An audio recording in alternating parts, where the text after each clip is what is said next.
अब आपने बताया विजिटिंग कार्ड के बारे में बता दिया, लोगों के बारे में बता दिया, पोजीशंस के बारे में बता दिया, कलर्स के बारे में बता दिया। अभी आपने ये भी बताया कि एस्ट्रोलॉजी एक पेरेंट है, फिर उसके बाद सब है वास्तु, फिर उससे सब है क्या बोलते हैं अपना न्यूमरोलॉजी। न्यूमरोलॉजी। कितनी चीज़ों का ध्यान रखे, जैसे बहुत सारी चीज़ें हैं ये, है ना। अब जब वो ऑफिस पिताजी से मिल लो, पूरे घर को इनवाइट करने की जरूरत ही नहीं है। आपके घर पे अच्छा। शादी का कार्ड आता है ठीक है, तो कितने कार्ड आते हैं, एक ही आता है किसको देते हैं? पिताजी पापा को। को देते हैं। ये बेसिकली मैं जानना चाह रहा था, क्योंकि बेसिकली मेरे हिसाब से बहुत सारे लोग कंफ्यूज होंगे कि न्यूमरो को। ज्योतिष एस्ट्रोलॉजी है पिताजी, ठीक है, बेटा है वास्तुशास्त्र। नंबर्स न्यूमरोलॉजी है पोता। पोता। टैरो रीडिंग है मेहमान। मतलब वो तो यूरोप से आए हुए हैं ना, ओके, इंडिया के नहीं। बाहर से बुआ नहीं आती राइट, फैंसी वाला वाली, हाँ। बारह बुआ आई हुई है। फिर आपका आगे आ गया, सम्माननीय है बुआ हमारी, अच्छी है, पर बाहर से आई हुई है। फेंगशुई मासी, पिरामिड्स चाचे ताए बाहरों आए हुए हैं, सब मेहमान है, ये सब मेहमान है। ओके पिरामिड्स कहाँ से हैं? इजिप्ट से हैं। जी, ਤੁਹਾਡੇ पापा कभी इजिप्ट गए? नहीं गए। तो फिर उससे दोस्त से आए ना उन्होंने। राइट, चाइना गए? नहीं गए। फिर नहीं। आपके घर पे विंड चाइम्स क्यों लगी हैं? मेहमान है, कोई आया था, गिफ्ट लेके आया था, राइट। फेंगशुई मेहमान है,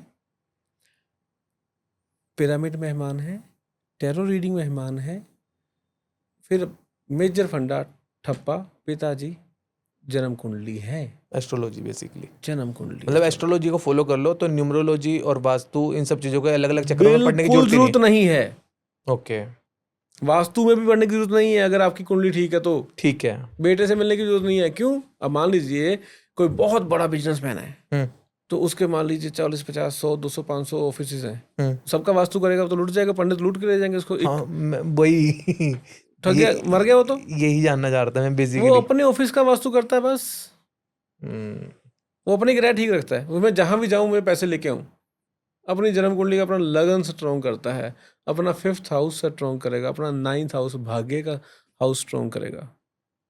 बेसिकली एस्ट्रोलॉजी अब हमारे ऊपर काम करती है ना, इंसान के ऊपर काम करती है। एस्ट्रोलॉजी व्यक्ति के प्रारब्ध के फल इस युग में दिलवाती है। प्रारब्ध कहते हैं पिछले जन्मों का फल इस युग में दिलवाती है। ठीक है, आपको फल मिलना शुरू हो गया, अब दुनिया लगा रही है बुरी नजरें, उससे बचाती है। नजर होती है वैसे? बहुत बुरी होती है जी। मैं इस दुनिया में डरता हूँ, लोगों को बताता हूँ डरो बुरी नज़र से, टोक से।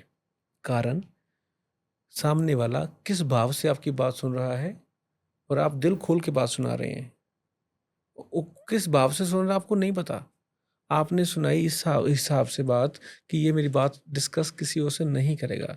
जिस दिन आपकी उससे लड़ाई हुई सबसे पहले आपकी वही बात डिस्कस करेगा। तो टोक नज़र यही तो है, और क्या हुआ? काम कैसे रुक गया मेरा यार? अरे उसने जाते बार बता दी थी लोगों को। तो वो कहीं ना कहीं बुरी नज़र, ईवल आई होती है। इसका वहम नहीं मानना। भगवान के दरबार इसीलिए बने थे, ईवल आई क्लीन करने के लिए। ओके, मंदिर गुरुद्वारे इसीलिए बने थे, वहां जाके वहां से जल लेके पी लो, ईवल आई टूटेगी। बुरी चीज़ें होती हैं, हवाओं में होती हैं, वो वर्क करती हैं, लोगों का काम खराब करती हैं, बुरी नज़रें होती हैं। अभी बहन जी कह रहे हैं कि आपके घर भगवान ने कृपा करी है बेबी की, जी हाँ जी। जब भी समय हुआ। मुझे आप बताएं, आप बिल्कुल वहमों में नहीं पढ़ते होंगे, आप आज की एजुकेटेड हैं, क्या आपने अपना बच्चा सबके हाथ में पकड़ाया? नहीं। है ना मन में भाव कि कहीं ना कहीं किसी के मन में क्या द्वेष भाव है, इसके लिए कुछ पता नहीं है। हम हमारे घर जब बेबी होता है, हम पहले दिन से ही बुरी नज़र से उसको बचाना शुरू कर देते हैं, और उसको सबसे पहले इफेक्ट होता है, सबसे पहले इफेक्ट ही उसको होता है। आपके घर पे कोई आके बुरे काम, बुरी नज़र, बुरा कुछ भी करके गया, सबसे पहले आपका छोटा बच्चा रोना शुरू हो जाएगा। वो अलग सी चीख मारेगा उस दिन, वो ओके, अलग सी चीख मारेगा, अलग सा उसका स्टाइल होगा उस दिन हाथ में ना आने का। फिर आप क्या करते हैं? उसके कपड़े चेंज करते हैं, उसके ऊपर गंगा जल का छींटा, गुरु दरबार के जल का छींटा, कुछ चरण की धूल, कुछ मिट्टी, कुछ अपने चाय बाबा जी पत्ती, की मिर्ची। वो ये हमारा काम है अच्छा ये चाय पत्ती उड़ा दे, नींबू उड़ा दे, काली मिर्च कर दे, ये ज्योतिषी बाबाओं का काम है ना। ओके साधारण माई ये जो करती थी, हाँ बाबा जी ने उदास खाती मथा टेक जल लगा दिया। हाँ जी फिर धीरे धीरे आ गई ये कहानी पंडितों के पास। पंडित जी बच्चा रो बहुत रहा है, ठीक है, क्योंकि एक ना हर व्यक्ति को बचपन से आदत है सलाह लेके चलने की। आप बहुत सलाह जब लेने में आ जाएंगे फिर आप फंसते जाएंगे, फिर आपका कॉन्फिडेंस टूटता जाएगा। कुछ काम खुद भी कर लेने चाहिए।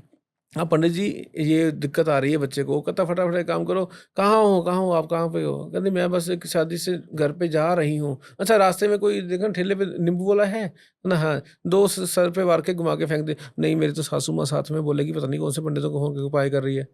अच्छा ले अकाउंट में पैसे ट्रांसफर कर, मैं यहीं से पार कर देता हूँ। अच्छा ऐसा भी होता है। होता है, क्यों नहीं होता? और वो वर्क करता है। वर्क, हाँ, और जिसके अकाउंट में पैसे आते उसके लिए तो वर्क कर ही गया ना। उसका वर्क कर भी गया, वर्क चल भी गया। वैसे क्या करना चाहिए ऐसे केस में अगर जैसे लग रहा ही है बच्चे को नजर लगे लगे? बच्चे के कपड़े चेंज करो। ठीक है अपने घर पे जिस दिन मान लीजिए आपको तो पता ही होता है कि घर पे न्यू बेबी बॉर्न होने वाला है, घर पे गंगा जल या दरबार का जल या जिस भी गुरु दरबार में आप जाते हैं वहाँ का जल घर पे अवेलेबिलिटी उसकी बढ़ा दो। जब भी बच्चा ऐसा कुछ करे उसके आसपास उसका जल का छिड़काव कर दो। अगर बच्चा आपका 2, 2.5, 3 महीने से ऊपर बड़ा हो चुका है तो कच्चा दूध लेके उसकी चिन पे 12 बार रगड़ देना है। ठीक है बच्चे की नज़र इमीडिएटली टूट जाएगी और फ्रेश होकर अच्छी नींद सोएगा। तो बच्चे को ही नहीं, बड़े को ही नहीं, बुजुर्गों को ही नहीं, कारोबार को ही नहीं, शादी को ही नहीं, यात्रा को ही नहीं, गाड़ियों को नहीं, घरों को भी नजर लगती है। अच्छा कहता भैया मेरे वाले रूम में सीलन बढ़िया आती है, बाकी सारे घर में नहीं आ रही। नजर ही और क्या है? ओके। नजर है। वो पानी की लीकी सीपेज नहीं है कहीं पे। कहता पूरे घर में नहीं है, मेरे रूम में सीलन जा ही नहीं रही। कहता वो परसों पड़ोसन आई थी, सिर्फ उसको दूर से दिखाया है बेड में, नहीं ये बेड हमारा रूम है। गई है तो हमने बेड, मैंने शीट उठाई, देखा साइड में 2 छेद हो रखे हैं उसमें। ना उसने कुछ किया ना कराया, वो छिज गई, वो छेद हो गया उसमें, नजर लगी घर को। मतलब वो भी इंटेंशन से नहीं करते, वैसे ही हो जाते हैं उनसे, उनकी नजर ही ऐसी होती है। उनकी नजर ही ऐसी होती है। जिस व्यक्ति का, अब मैं कुछ राशि बताऊं जो नजर से बहुत जल्दी ग्रसित होती हैं। हाँ जी सबसे पहले कर्क राशि, उसके बाद सिंह राशि, उसके बाद जिस राशि में साढ़ उन दिनों चल रही हो, जैसे आजकल कुंभ की खत्म होने वाली है, मीन की चल रही है और मेष की शुरू हुई है, इनको सबसे पहले नजर लगनी है। साढ़ वाली राशियों को नजर, कुंभ राशि, मीन राशि और मेष राशि, सिंह राशि और कर्क राशि, इनको नजर ने पकड़ना चाहिए। नहीं लगती नजर मेष राशि को नहीं लगती, पर आजकल साढ़ है, लग सकती है, ध्यान रखें। ओके। स्ट्रांग है सबसे ज्यादा मेष राशि, ए अल्फाबेट ये सबसे ज्यादा स्ट्रांग होती है। एस अल्फाबेट सबसे ज्यादा स्ट्रांग होती हैं, बट ड्यू टू आज साढ़ चल रही है आजकल तो उन्हें भी लग सकती है। हाँ। अब आप ये सुनना चाहेंगे नजर कौन सी राशि नजर लगाती है? बिल्कुल, ये तो उनसे सबसे बच के इम्पोर्टेंट रहेंगे है। ना। उनसे बच के रहें तो लगेगी ही नहीं। मिथुन राशि वाले बहुत नजर लगाते हैं। ओके। जेमिनी वाले बुरी नजर से देखेंगे आपकी तरफ, बोलेंगे कुछ नहीं, अंदर ही अंदर चुप करके जलन करके अरदास कर देंगे, इसका ना पहले मेरा हो। ये मिथुन राशि वाले हैं। नेम के अकॉर्डिंग वाली राशि है ना ये? चंद्रमा की राशि जो होती है, मून साइन जो हाँ होता जी है, महीने वाली नहीं, मंथ साइन नहीं, मून साइन के वाले जो। ओके